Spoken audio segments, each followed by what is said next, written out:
comment on reconnaît un milieu hydrique? Il s'agit d'un lit d'écoulement naturel, continu ou intermittent. Le lit d'écoulement provient toujours du fait que c'est le niveau le plus bas d'un territoire. Donc, quand on parle de ce territoire-là, on veut dire un bassin versant. Si on prend l'exemple tout simple de quand il y a une pluie, les gouttelettes d'eau vont soit s'infiltrer dans le sol quand ils vont atteindre le sol, ou bien rejoindre le niveau le plus bas qui est, lui, l'écoulement qu'on connaît, le milieu hydrique. À l'état naturel, un cours d'eau en santé, équilibré, va avoir des courbes, va avoir des méandres. Un milieu qui est en équilibre, où on a une végétation qui est diversifiée, on a un respect de la rive, va avoir une facilité à retenir l'eau. Les pressions sur les milieux hydriques sont multiples à l'échelle des Mascoutins.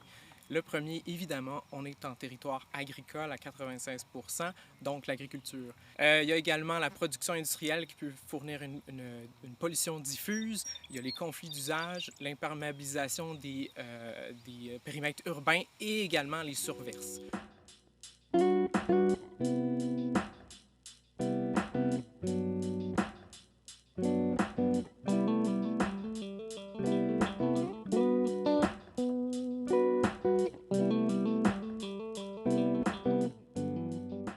C'est important de faire des aménagements de bandes riveraines parce que la terre, on tient à la garder, notre terre. Le pire impact, c'est que le printemps, quand la terre dégèle, il se faisait des bases du terrain, il se faisait comme des rigoles qui s'emmenaient au fossé, puis la terre s'écoulait là.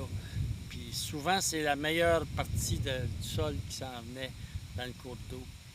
Donc, sur le cours d'eau d'Aunay, il y a plusieurs aménagements qui ont été réalisés, qui ont été rendus possibles aussi par le fait que tous les producteurs et propriétaires qui ont leur terre le long des cours d'eau se sont réunis ensemble pour faire un projet collectif.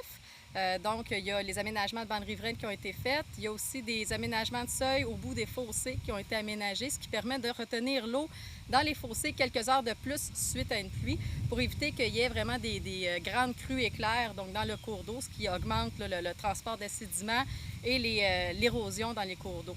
Il y a aussi les sorties de drains qui ont été identifiées avec des nichoirs à hirondelles bicolores, donc jumelés l'utile à l'agréable, donc un bienfait pour la biodiversité.